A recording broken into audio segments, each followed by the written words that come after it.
Just imagine করুন একটা market যেটা জঙ্গলের মধ্যে বসে, সোনাঝুরি গাছে ঘেরা একটি অনন্য সুন্দর মার্কেট, সোনাঝুরির হাট। তার সাথে আরো এক্সপ্লোর করব শান্তিনিকেতনের একটা ইউনিক মিউজিয়াম আর একটা খুব স্পেশাল প্লেস।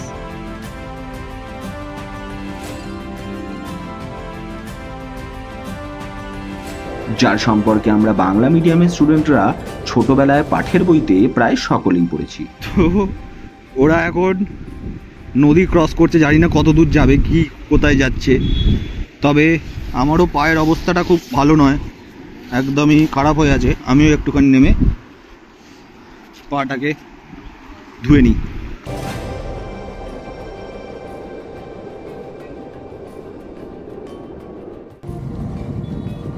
হোটেলে চেক ইন করেই একটু রেস্ট নিয়ে আমরা আবার বেরিয়ে পড়লাম শান্তিনিকেতনের সবথেকে ইউনিক মার্কেট সোনাঝুরি হাটের উদ্দেশ্যে। কাপড় চোপড়, পোশাক আশাক থেকে শুরু করে চোখে পড়বে নানান ধরনের হাতের তৈরি ডেকোরেটিভ আইটেমস, হ্যান্ডমেড গহনা, যাদের মধ্যে রয়েছে শান্তিনিকেতনের পরিবেশের এক অনন্য ছাপ।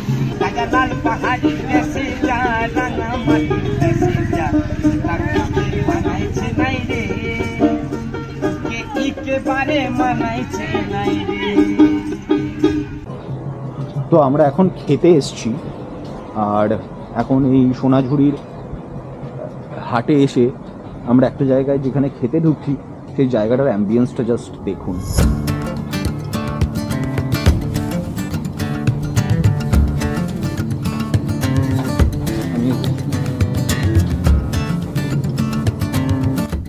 তুই যে ওভাবে জিজ্ঞাসা করলি এটা সব আনলিমিটেড কিনা, এটা কি দাঁড়ালো জানিস তো?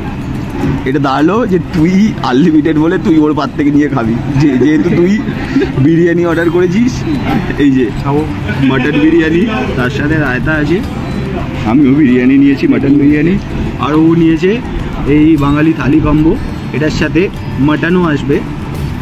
তো মাটনটা এখনও এসে পৌঁছায়নি। তো টুল এমনভাবে জিজ্ঞাসা করলো লোকটাকে যে এটা আনলিমিটেড কিনা, লোকটা ভেবে গেল যে বিরিয়ানির সাথে সাথে ও এইগুলোও খাবে। কি জাতা! হ্যাঁ, খুব ভালো, খুব সুন্দর। তুই খাওয়া শুরু করে দিল, ওর মটন এলো না এখনো। আর এটা হচ্ছে এই মটনটা।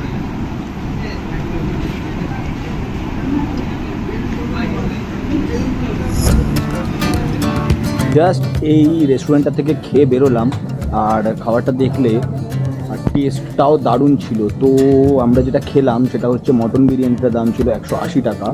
আর তুই কী খেলি? আমি খেলাম ননভেজ থালি, আর ওর মাটন থালি নিয়েছে।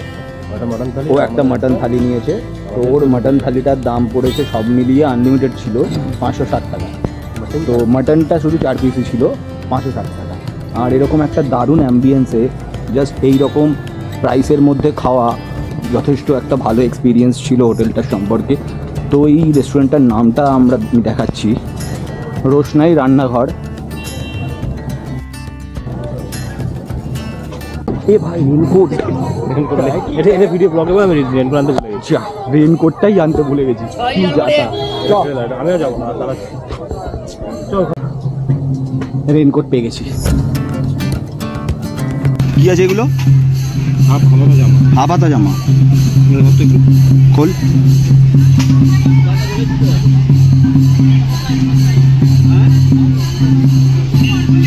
কত দাম? কত? 280 টাকা। এটার দাম কত? 300 টাকা। খোয়াই নদীর তীরে শাল, সোনাঝুরি এবং শিয়াল গাছের এই শান্ত পরিবেশে স্থানীয় কারিগররা নিজের হাতের তৈরি নানা ধরনের পোশাক, গয়না আরো অনেক কিছু বিক্রি করতে আসে। এই মার্কেটটা বসে শুধু উইকেন্ডেই। তাহলে শান্তিনিকেতন প্ল্যান করলে উইকেন্ডেই করবে, কারণ শান্তিনিকেতনে এলে সোনাঝুরি মার্কেটটা কিন্তু মাস্ট ভিজিট প্লেস। এই হাটটা আমাদের পূর্ব ভারতের সংস্কৃতির একটা অন্যতম দিক ফুটিয়ে তোলে। এই বাজারটি বাউল গান এবং এদের এই উপজাতীয় নৃত্যের লাইভ পারফরমেন্সের জন্য খুব পরিচিত।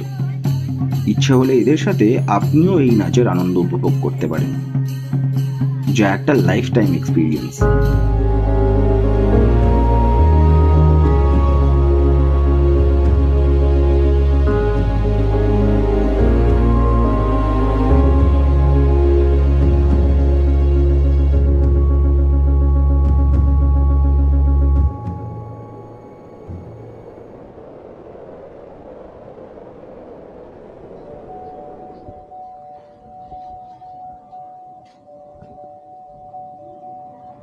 এই দুটো সারথি আমাদের এই ভ্রমণের সঙ্গী।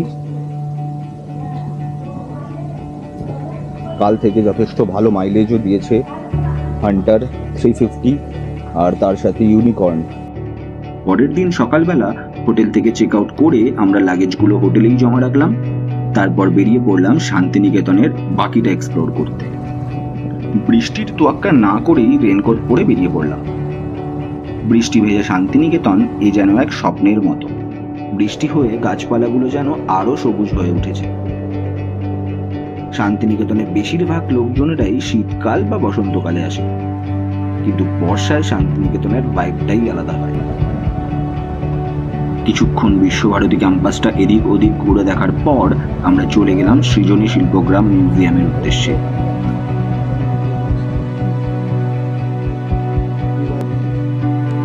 তো আমরা এখন এসেছি সৃজনী শিল্পগ্রামে। এটা একটা মিউজিয়াম এখানকার। তো এখানে এন্ট্রি ফিজও রয়েছে। তো সেই এন্ট্রি ফিজটা হলো কত করে নিল? 30 টাকা করে, অ্যাডাল্টদের জন্য 30 টাকা। আর যদি ক্যামেরা নিয়ে আসতে হয় তাহলে তার জন্য 50 টাকা এক্সট্রা, আই থিঙ্ক, তাই তো? না, 1000 টাকা। 1000 টাকা কিসে? 1000 টাকা তো প্রফেশনাল ক্যামেরা, মানে প্রফেশনাল ফটোগ্রাফি বা প্রফেশনাল কিছু শুটিং যদি করতে হয় তাহলে এখানে তোর 2000, হ্যাঁ 1000 টাকা করে পার আওয়ার ওখানে, মানে যতক্ষণ করবে 1000 টাকা। এটা যদি প্রফেশনাল শ্যুটের জন্য হয়। তো আমাদের এটা প্রফেশনাল তো নয়, আর ফোন নিয়ে আমরা এসেছি, তো আমাদের কোনো রকম চার্জ দিতে হয়নি।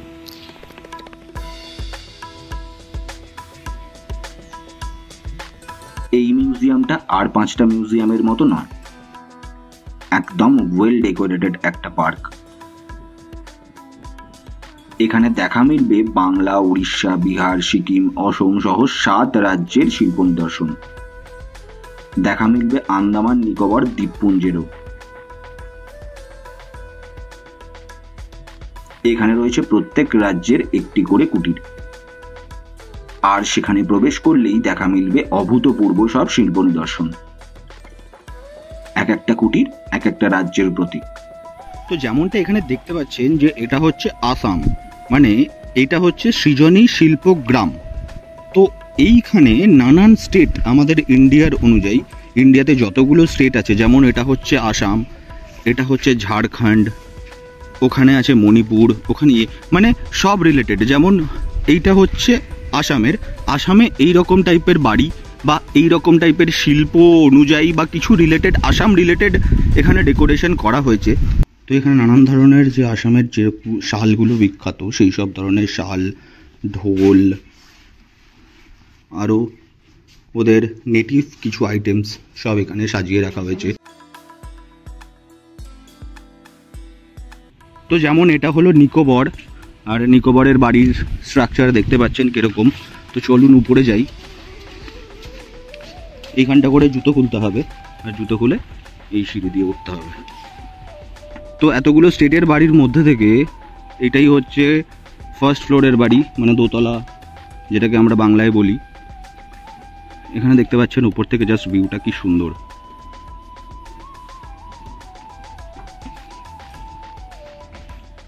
তো নিকোবরের কিছু শিল্প,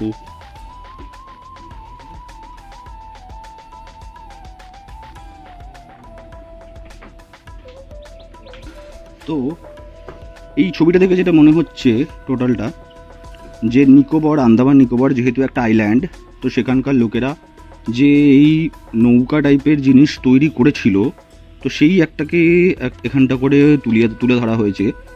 সেই রকমই একটা অ্যাক্টটাকে এখানে তুলে ধরা হয়েছে। এখানে নানান ধরনের পেন্টিংসও রয়েছে।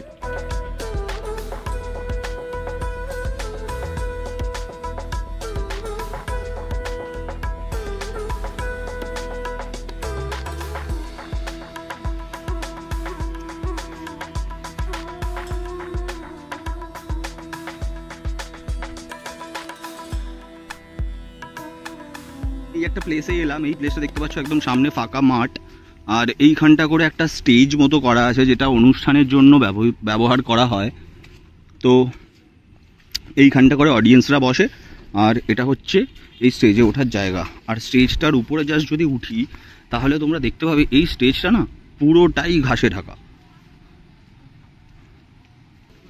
এইখানে এসে আমি ফার্স্ট টাইম এরকম কিছু দেখলাম। এই হচ্ছে স্টেজের ভিউ। স্টেজের ব্যাকগ্রাউন্ডে একটা বিরাট বড় ট্রি, কি ট্রি জানি না। আর বেশ ভালো লাগছে জায়গাটাতে এসে। একটা খুব সুন্দর বুদ্ধ মূর্তি। তো এখন বেরোচ্ছি আমরা সৃজনী শিল্পগ্রাম থেকে। জায়গাটা খুবই সুন্দর জায়গা, যেমন আপনারা দেখলেন।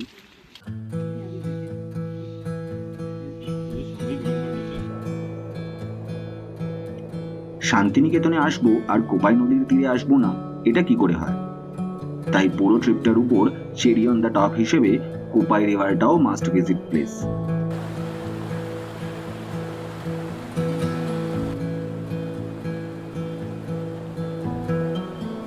ওরা এখন নদী ক্রস করছে, জানি না কত দূর যাবে, কি কোথায় যাচ্ছে। তবে আমারও পায়ের অবস্থাটা খুব ভালো নয়, একদমই খারাপ হয়ে আছে। আমিও একটুখানি নেমে পাটাকে ধুয়ে নিই। এ ভাই ওই জায়গাটা করে যাবি? আমি যেতে রাজি আছি। হ্যাঁ এ ভাই, এই নদীতে কিন্তু কুমির থাকে। আমাদের ছোট নদী চলে আঁকে বাঁকে, বৈশাখ মাসে তার হাঁটু জল থাকে। এই লাইনে রবি ঠাকুর আমাদের এই ছোট নদী বলতে এই কোপাই নদীটাকে বুঝিয়েছেন। গরমকালে সাধারণত এই নদীটা একদমই শুকিয়ে যায়, কিন্তু বর্ষাকালে এই নদীটার তীর একদম উপচে পড়ে। রবি ঠাকুরের অনেক সাহিত্যকর্মে এই নদীর উল্লেখ পাওয়া যায়।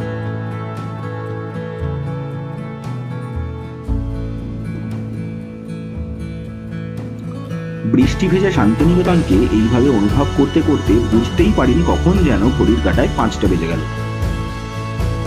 যেহেতু আমরা এখানে অনেক প্লেসই এক্সপ্লোর করতে পারিনি, তাই মনের কোণে কোথাও একটু হলেও আশা রাখলাম আবার ফিরবো রবি ঠাকুরের মনের এই খুব কাছের জায়গাটাতে, শান্তিনিকেতনে।